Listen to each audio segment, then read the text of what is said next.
You have likely heard the talk. There is a lot of chatter online, creating a buzz. People are asking about new money, wondering if more help is on the way. A $5,000 stimulus payment is the topic of conversation. Many are wondering if this is real. They want to know if they will get it, and if it's legitimate. As of today, May 28, 2025, this is just talk and speculation. It is a proposal, not a definite plan yet, just an idea on paper. Let's look at what this is all about and examine the details. This proposed payment has a special name. It is being called the Doge dividend. The idea came from James Fishback. He is the CEO of Azoria Investment. He suggested a way to give money back. This money would come from government savings. The government would need to cut spending first, finding areas to reduce costs. This is the core idea behind the proposal, the central concept. It is not like the stimulus checks from the past which were issued during specific crises. Some well-known people support this idea, lending their voices to the discussion. Former President Donald Trump has mentioned it, adding to the public awareness. Elon Musk is also a supporter, expressing his views on the matter. Mr. Musk leads an agency called DOGE. DOGE stands for Department of Government Efficiency Agency. This agency is tasked with finding savings. They look for ways to cut federal spending. The support from these figures brings attention. This is why you are hearing so much about it. It is very important to understand this, so pay close attention. This $5,000 Doge dividend is not a law. It is only a proposal at this stage. It has not been approved by Congress. No payments are scheduled to go out. The idea is for the Doge agency to save money. Then 20% of those savings would be shared. This would be shared with American taxpayers, but many steps must happen before any checks are sent. The full $5,000 payment per household is a big goal, a truly ambitious target that could provide significant relief to families across the nation. This sum could make a real difference in people's lives, helping them to cover essential expenses, pay down debt, or even invest in their future. To reach this amount, a lot needs to happen within the complex machinery of the federal government.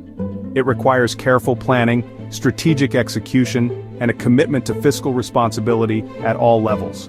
The Department of Government Efficiency, or DOGE, has a target. It's a bold objective that demands significant changes in how the government operates and manages its resources. They must achieve $2 trillion in federal spending cuts. This involves identifying areas where government programs can be streamlined, waste can be eliminated, and resources can be used more effectively. Yes, that is trillion with a T. It's a number so large that it can be difficult to fully comprehend its magnitude. This is a very large amount of money to save, requiring a concerted effort across all government agencies and departments. Only if this huge saving goal is met would the full $5,000 Doge dividend be possible. It's a conditional promise, contingent upon the government's ability to achieve significant cost savings. What if Doge does not save $2 trillion? The proposal says the payment would be smaller, reflecting the reality that the available funds are directly tied to the savings achieved. It would be proportional to the savings. The more the government saves, the larger the payment to taxpayers will be. For example, if Doge saves $1 trillion, that is half of the big goal, then the payment would also be half. So households might get $2,500 instead. This illustrates the direct relationship between savings and the potential dividend. If savings were $500 billion, the payment might be $1,250. The payment decreases as the savings fall short of the $2 trillion target. The payment amount directly depends on the savings. It's a clear cause and effect relationship that underscores the importance of achieving the savings target. So where are we with these savings now? What progress has been made towards achieving this ambitious goal? As of late May 2025, DOGE has reported some progress. They've begun to identify areas where spending can be reduced and efficiency can be improved. They claim to have identified about $175 billion in savings. This is a significant step, but still a long way from the ultimate target. This number was reported around May 27, 2025. A couple of weeks before that, it was $160 billion, indicating a positive trend in identifying savings. This is far from the $2 trillion target. The gap between the current savings and the ultimate goal remains substantial. The journey to $2 trillion is still very long. It requires sustained effort, innovative solutions, and a continued commitment to fiscal responsibility. If these current savings were distributed now, what would that mean for taxpayers? How would the current progress translate into a potential payment for each household? the $175 billion saved would not mean $5,000. It's important to manage expectations and understand the proportional relationship between savings and payments. It would calculate to about $1,086.96 per taxpayer. This provides a concrete example of how the current savings would translate into an individual payment. This shows how the payment size changes. It depends entirely on the total savings achieved, highlighting the dynamic nature of the proposed dividend. So, the $5,000 number is a maximum, not a guarantee.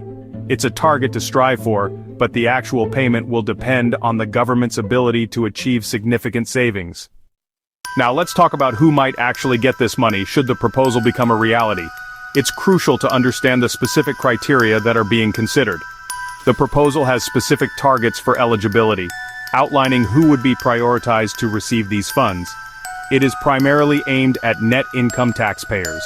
So, what does this mean for you, the average American citizen? In essence, it means people who contribute more in taxes, specifically those who pay more in taxes than they receive in government benefits, are the intended recipients. This is a very important distinction to grasp, as it forms the foundation of the eligibility requirements. It is not designed for everyone automatically. There are specific qualifications that must be met. This could, unfortunately, exclude a significant portion of the population. This net income taxpayer rule is absolutely key to understanding who might benefit. It means that many lower-income Americans might not qualify, particularly if they do not pay federal income tax due to their income level. If you receive tax credits that effectively reduce your tax liability to zero, or if the amount you get back in a refund exceeds what you initially paid in taxes, you might not be considered a net income taxpayer under the terms of this proposal. This is a crucial detail that is often missed or glossed over in news headlines and initial reports.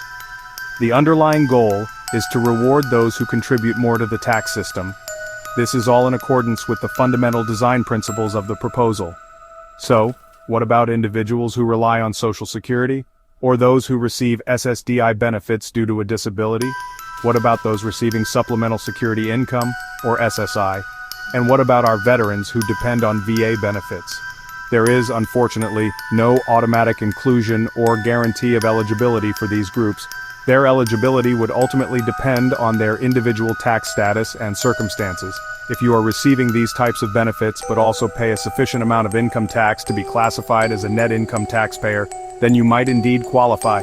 However, if your benefits constitute your primary source of income, and you consequently pay little to no federal income tax throughout the year, then you would likely not be deemed eligible to receive funds under this particular proposal.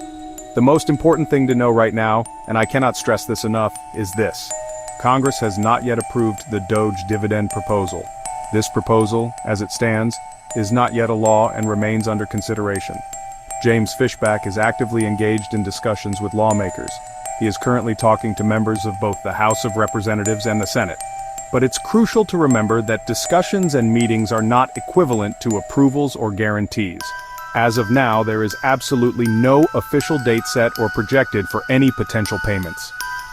Furthermore, the ambitious $2 trillion savings goal remains a significant question mark. Whether this substantial savings target can realistically be achieved remains highly uncertain at this point. Whenever there is talk of government money, especially large-scale programs designed to help citizens, scammers and misinformation quickly appear, attempting to exploit the situation for their own gain. You must be very careful and exercise extreme caution.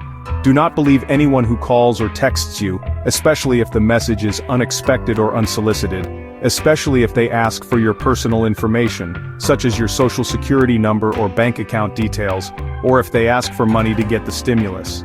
The government will never do that. Legitimate government agencies will not request sensitive information or demand payment over the phone or through text messages. There are no new stimulus checks approved right now, so be wary of any claims suggesting otherwise, so any offers are likely a scam designed to steal your money or personal data. It is also good to remember past programs. The deadline to claim the third stimulus check passed. That was the $1,400 payment for the 2021 tax year. The deadline was April 15, 2025. If you miss that deadline, the chance is gone. Unclaimed funds go back to the United States Treasury. There are no extensions for those past payments. This new Doge dividend is a separate, future proposal. It has nothing to do with past stimulus checks. If you are waiting for your regular tax refund for the tax year 2024, filed by April 15, 2025, you can check its status. The IRS has a tool called Where's My Refund? You can find it on the official irs.gov website. You can also call the IRS to check, but be prepared for potentially long wait times. E-filed returns with direct deposit usually take about 21 days. Paper check refunds can take 6 to 8 weeks. This is separate from any proposed stimulus. So, what should you do now? Stay informed through official sources and avoid relying on unofficial channels. Only trust information from government websites like irs.gov, or from reliable, established news organizations with a proven track record of accuracy. Watch for any official announcements from Congress or from the White House. Until then, treat all claims of a new $5,000 stimulus with caution. No one can get this payment today. It remains an idea, not a reality for now.